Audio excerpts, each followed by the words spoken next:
नमस्कार दोस्तों। आज हम बात करेंगे जीएसटी 2.0 के बारे में जो 22 सितंबर 2025 से अब इफेक्टिव है।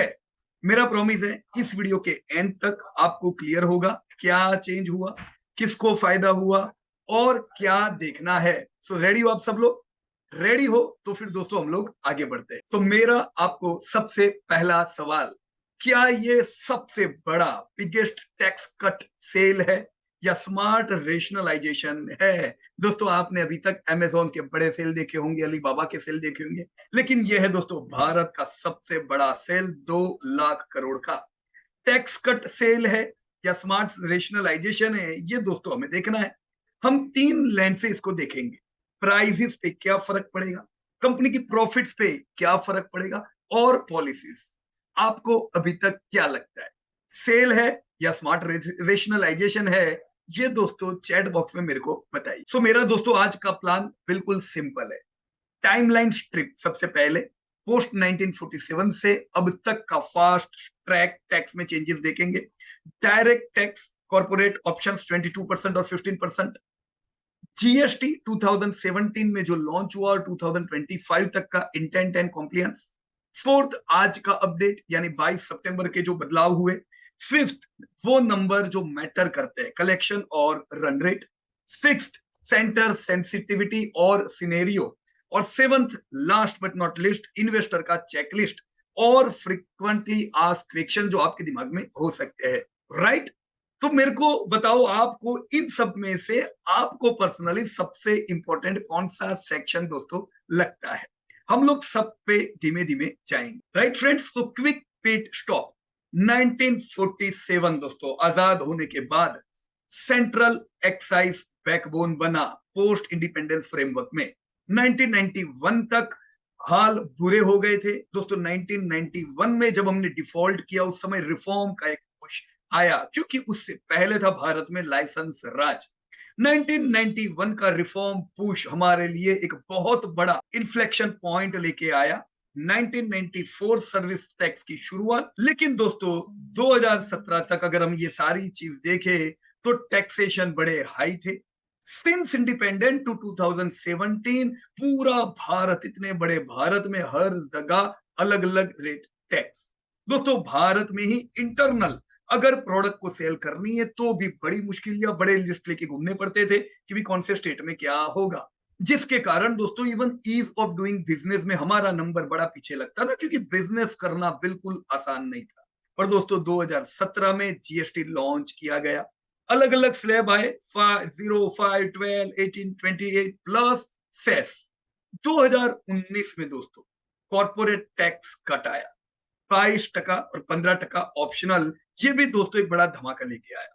सबसे पहली चीज जो 2017 में जीएसटी लॉन्च हुआ दोस्तों, ये भी एक बड़ा इन्फ्लेक्शन पॉइंट था भारत के लिए, क्योंकि इससे बिजनेसेस हो गए आसान।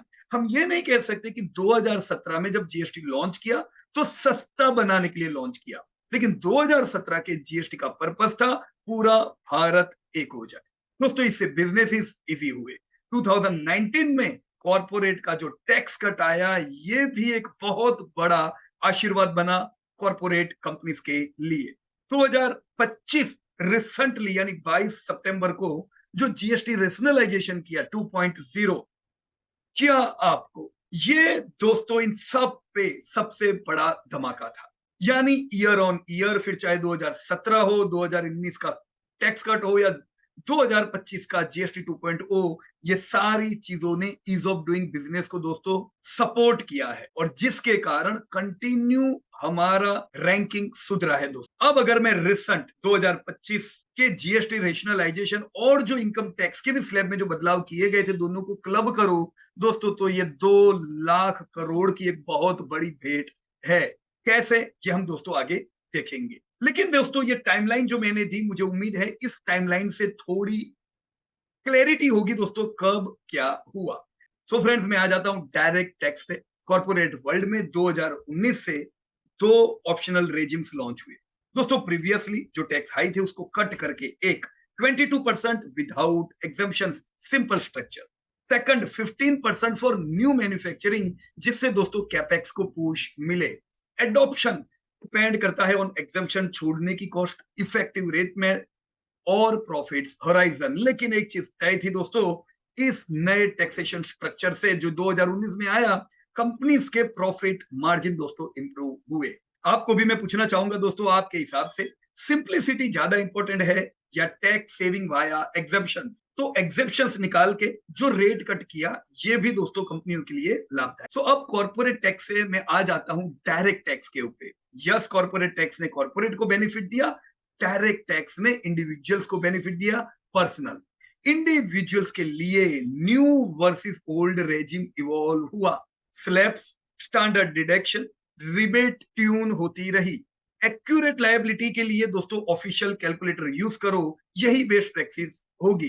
लेकिन दोस्तों जो नए टैक्स स्लैब आए और रेंज को बढ़ा के दोस्तों इसने भी फायदा दिया। उसके साथ दोस्तों अब मैं आ जाता हूं जीएसटी के ऊपर, जीएसटी इंटेंट एंड कॉम्प्लियंस। दोस्तों इतने बरसों से जो मल्टीपल टैक्स पूरे भारत में चलते थे, जीएसटी ने आके सबसे पहले दोस्तों उन सबको एक किया। जीएसटी का इंटेंट था यूनिफाई मार्केट, कैस्केडिंग खत्म, ITC wider. E way bill plus e invoice ने कॉम्प्लियंस को डेटा ड्राइवन बनाया।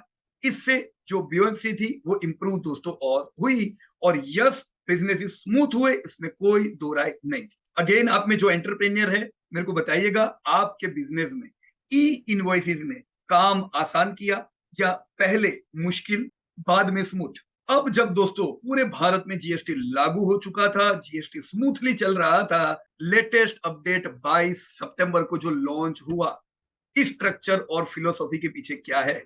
आज से मोस्टली 5% एंड 18% कोर स्लैब हुआ, डीमेरिट किया, लग्जरी बैंड अलग से। फोकस क्या था दोस्तों? इन्वर्टर ड्यूटी करेक्शन, जैसे एमएफएफ चेंज, फर्टिलाइजर इनपुट, ताकि वर्किंग कैपिटल लॉक इन कम हो। दोस्तों आप में से बहुत से लोग इस चीज पे मानेंगे कि यस, इन्वर्टर ड्यूटी से कई सेक्टर पहले इंपैक्ट होते थे। अब ये 5%, 8% ये क्या किया? तो रेट चेंजेस का टेबल दोस्तों आपके सामने है, हाइलाइट्स में जरूर बताऊंगा। Small cars and two wheelers जो 350 सीसी से कम है, 28% से 18%, यानी एंट्री सेगमेंट पे जो लोग पहली बार बाइक ले रहे हैं, स्मॉल कार्स ले रहे हैं, उनके लिए बढ़िया फायदा। ये टू व्हीलर की बात की दोस्तों, स्मॉल कार में 350 सीसी नहीं है, बराबर मैंने टू व्हीलर का लिखा हुआ है, बट ओवरऑल दोस्तों इससे एंट्री वाले जो लोग हैं उनको इसका बड़ा फायदा होगा। जीएसटी कम होने से दोस्तों यस अफोर्डेबिलिटी और बढ़ेगी। फिर आता है दोस्तों ऑटो पार्ट, जो ओल्ड रेट में वैलिड था, अभी यूनिफॉर्म 18% हो गया। एमएफएफ फाइबर यान 5% खाली, जिसमें मैन मेड फाइबर पहले 18 था और मैन मेड यान 12 था, दोनों दोस्तों 5 हो गए। यहाँ पे इन्वर्टेड ड्यूटी फिक्स की गई। फर्टिलाइजर इनपुट्स 18 से 5, किसानों को फायदा। अगेन इनपुट रिलीफ, रिन्यूएबल्स 12% से दोस्तों 5%, तो ये ग्रीन को पुश हुआ। होटल्स 7,500 से कम वाली 12% से खाली 5%। जिम्स, सलून, योगा 18% से दोस्तों 5%। तो ये मैंने कुछ चीजें लिखी हुई है, एक चीज क्लियर है, साल भर में आपका इन सारी चीजों का बिल तो आता ही था जिसमें आप टैक्स भरते थे। सीधे सीधा इसके लॉन्चिंग से आपकी डायरेक्ट बचत हो गई है दोस्तों। तो पैसा इंडिविजुअल का दोस्तों ह्यूज बचना है, राइट? मुझे बताना आप लोग कि किस लाइन ने आपको सबसे ज्यादा सरप्राइज दिया कि भाई नहीं यार, ये तो हम उम्मीद ही नहीं कर सकते थे, पर वो लॉन्च हुआ, वो क्या है, राइट? तो इसी वजह से मैंने कहा था, अब तक आपने बड़े बड़े सेल देखे होंगे, अमेजोन के हो या अलीबाबा के, ये भारत का सेल है जो सबसे बड़ा सेल है। नाउ हम लोग जरा जीएसटी कलेक्शन देख लेते हैं। बहुत बार क्या होता है कि जो प्रोडक्ट लॉन्च की वो अच्छी नहीं चल रही है, इसलिए चेंजेस आए। ऐसा नहीं है दोस्तों, जीएसटी का कलेक्शन ह्यूज था। देखिए ट्रेंड आपके सामने है, कलेक्शन बिल्कुल स्ट्रॉन्ग रहे। जब बेस हेल्दी हो, रेशनलाइजेशन का फिस्कल इंपैक्ट वॉल्यूम अपलिफ्ट से होता है, प्लस फॉर्मलाइजेशन से ऑफसेट हो सकता है। यानी इससे जो एग्जिस्टिंग जीएसटी आ रहा है उसमें घटौती तो होगी, अंदाजा 50-60 हजार करोड़ का है, लेकिन सरकार को उम्मीद है कि इससे कंजप्शन बढ़ेगा। तो ओवरऑल इकोनॉमी कहती है दोस्तों कि आपको जब चीजें सस्ती पड़ने लगे, या तो आप प्रीमियम चीजें यूज करते हो, तो ये भी आपके लिए भी अच्छा है, ओवरऑल इकोनॉमी के लिए भी अच्छा है, तो टर्नओवर तो दोस्तों मिलना है। तो चलो एक और प्रश्न आपको, जरा सोचो आपके हिसाब से, ये पास थ्रू होने पर डिमांड कितनी बढ़ सकती है, क्योंकि डिमांड की सीधी इफेक्ट आपके जीडीपी पे आती है। 0 to 10% स्केल पे लिखो चैट बॉक्स में, 0% यानी कोई फर्क नहीं पड़ेगा कि 5% इससे डिमांड बढ़ेगी कि 10% बढ़ेगी, क्या लगता है आप? राइट, ये दोस्तों मैंने कलेक्शन के डेटा दिए हुए। Year on year growth Cadence से भी डिसेंट है, सीजनलिटी होती है पर डायरेक्शन सपोर्टिव लगता है। ऑलमोस्ट हम 2-2 लाख करोड़ का जीएसटी तक पहुंच रहे थे, ऑलमोस्ट। अब देखो ग्रोथ 6%, 7%, 6% तो आपको मंथ ऑन मंथ आ ही रहा था, राइट। तो ग्रोथ में दोस्तों बिल्कुल कोई कमी नहीं थी। अब मैं दोस्तों आ जाता हूं सेक्टर सेंसिटिविटी मैट्रिक्स पे। 2 स्लाइड में ये मैंने डिस्ट्रीब्यूट किया हुआ है। हम देखेंगे यहाँ पे दोस्तों क्विक सेक्टर पास, यानी सेक्टर है, इनपुट टैक्स शेयर है, कितना उसको फायदा नुकसान हुआ, प्राइसिंग पावर पे क्या फर्क पड़ता है, वर्किंग कैपिटल इससे इंप्रूव होती है कि नहीं, short term impact, medium term impact. पहला एफएमसीजी दोस्तों इंपैक्ट मीडियम है, प्राइसिंग पावर भी इससे मीडियम रहता है, डिमांड दोस्तों इससे बढ़नी है, डिमांड को टेलविंड मिलेगी। ड्यूरेबल को अगर मैं देखूं, input high, power, pricing power medium और फेस्टिव सेंसिटिविटी, यस दोस्तों ये साइकिल अपग्रेड होगी। ऑटो अगर मैं ले लूं, two wheeler small cars, input high होगा, pricing power low to medium, affordability में दोस्तों लिफ्ट मिलेगी। टेक्सटाइल एमएमएफ इन्वर्टेड फिक्स जहां पे होगा, मार्जिन में रिलीफ मिलेगा इससे और फॉर्मलाइजेशन होगा। फायदा दोस्तों इनपुट टैक्स शेयर का इनको भी है। देन फर्टिलाइजर्स एंड केमिकल्स दोस्तों इनपुट रिलीफ, और ये एग्री से लिंक वाला है तो एग्री को इससे सपोर्ट मिलेगा। रिन्यूएबल्स कॉस्ट रिलीफ हो जाएगी, डिप्लॉयमेंट स्केल अप होगा दोस्तों, रिन्यूएबल की कंपनियों को भी फायदा है, रिन्यूएबल यूज करने वाले को भी फायदा है। हॉस्पिटलिटी में क्या होगा दोस्तों, रेट ड्रॉप हो जाएंगे थोड़े, ऑक्यूपेंसी को पुश मिलेगा, लोग ज्यादा जाएंगे। आईटी और डिजिटल सेक्टर में मैं देखूं इसके में लिमिटेड डायरेक्ट इंपैक्ट है, लिमिटेड और बिल्कुल कम, राइट दोस्तों। तो आप मेरे को बताओ कि आप लोगों ने इन सब सेक्टर में पहले से निवेश किया हुआ था कि नहीं, निवेश किया हुआ था तो फायदा तो होना है इसका, right. Now I am going towards scenario analysis दोस्तों, यानी मैं 3 सिनेरियो ध्यान में रखता हूं। एक बेस सिनेरियो जहां पे जीडीपी में हो सकता है 10 बेसिस पॉइंट का मुझे फायदा, अगर मॉडरेट पास थ्रू हुआ कंज्यूमर को, हालांकि कंपनियां सब आगे आके पास थ्रू कर ही रही है, पर अगर मॉडरेट पास थ्रू हुआ तो 10 पैसे का फर्क जीडीपी में पड़े दोस्तों। इन्फ्लेशन पे 5 बेसिस पॉइंट का फर्क पड़ेगा, फायदा होगा। डेफिशिट फ्लैट रहेगी, लेकिन दोस्तों अगर यहीं पे अगर हम देखें कि भाई हाई पास थ्रू हो, फेस्टिव डिमांड बढ़िया हो, वैसे आज ही मैंने डेटा देखे कि फेस्टिव डिमांड जबरदस्त आ चुकी है, ह्यूज बुकिंग गाड़ियों की हुई है, तो दोस्तों होगा क्या, जीडीपी में 25 बेसिस पॉइंट का फायदा, बहुत बढ़िया चीज है। इन्फ्लेशन में 15 बेसिस पॉइंट का फायदा, डेफिशिट 10 बीपीएस से दोस्तों घटेगी। और अगर दोस्तों मैं ये सोचूं कि भी कंपनियां लो पास थ्रू करती है तो क्या, तो जीडीपी पे इसकी खाली 5 बेसिस पॉइंट की इफेक्ट पड़ेगी, इन्फ्लेशन पे 2, और डेफिशिट इनफेक्ट इससे और बढ़ेगा 10 बीपीएस से। क्यों, क्योंकि लो पास थ्रू से बेनिफिट नहीं होगा, राइट। यस, आप मेरे को बताओ यार कि चलो ये 3 सिनेरियो में मैंने बताए, आपको क्या लगता है इन 3 में से कौन सा सिनेरियो बनेगा? अभी जो शुरुआत के रिजल्ट आ रहे हैं, जैसे इलेक्शन में कैसे आपको शुरुआत के रुझान आते हैं ना, वैसे अभी तो पहला दिन था, पहले ही दिन गाड़ियों की बिक्री तो धूम हुई है और सब लोग सेल लेके आए हैं, दाम घटाए, तो ऐसा तो लगता नहीं है कि भाई कंपनियां फायदा नहीं देगी, right. So why this all things matter दोस्तों, पहला प्राइजेस के ऊपर समरी लाइंस में बता दूं, प्राइजेस इससे क्या होगी, बीपीएस लेवल सीपीआई सॉफ्टनिंग होगा अगर पास थ्रू होता है, यानी दाम घटेंगे दोस्तों, ये तो अमेजिंग उपाय लेके आए दाम घटाने का।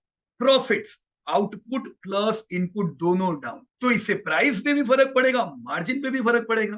पॉलिसी, जी स्टेट टाइमलाइंस, रेट सिंप्लीफिकेशन है, लॉन्ग रन में फ्यूअल डिस्प्यूट का दोस्तों यहाँ पे पोटेंशियल है। आप मेरे को जरूर बताइएगा कि आप जो अलग अलग चीजें कंज्यूम कर रहे हो, आपने प्राइस कट की इफेक्ट देखी कि नहीं देखी, राइट। अब मैं आ जाता हूं दोस्तों इन्वेस्टर के चेकलिस्ट पे, स्क्रीनशॉट ले लो इसका।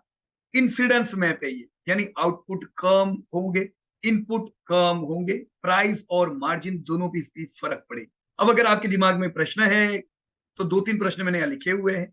कब से ये लागू होगा, तो 22 सितंबर से भाई लॉन्च हो चुका है for services and most goods, premerit items unchanged. Second slab क्या है, तो 5% फॉर मोस्ट आइटम, खाली 5% हो गए हैं, एंड 18% का core. Higher band for demerit and luxury. ITC पे अगर प्रश्न है तो कटओवर एफएक्यू देखना या नोटिफिकेशन देखना, noting reversal transaction rules. So full blog में दोस्तों मैंने विजुअल्स और टेबल सारे दिए हुए हैं, आप डिस्क्रिप्शन की लिंक से जा सकते हो। चैनल सब्सक्राइब कीजिए ताकि नेक्स्ट सेक्टर की डीप डाइव्स आपको मिले, ऑटो हो, एफएमसीजी हो, हॉस्पिटलिटी हो, टेक्सटाइल हो या रिन्यूएबल। और यस, आपका नंबर 1 क्वेश्चन कमेंट करो, क्योंकि जो शॉर्ट बनाऊंगा मैं उसी क्वेश्चन पे बनाऊंगा ताकि क्लैरिटी हो जाए। ऑलराइट फ्रेंड्स, सो ये कंटेंट एजुकेशन के लिए था, यहाँ पे कोई टिप देने का हमारा पर्पस नहीं था। डिसीजन से पहले ऑफिशियल नोटिफिकेशन जरूर देखें। तो थैंक यू फॉर वॉचिंग, मिलते हैं नेक्स्ट ब्रेकडाउन में। धन्यवाद एंड जय हिंद।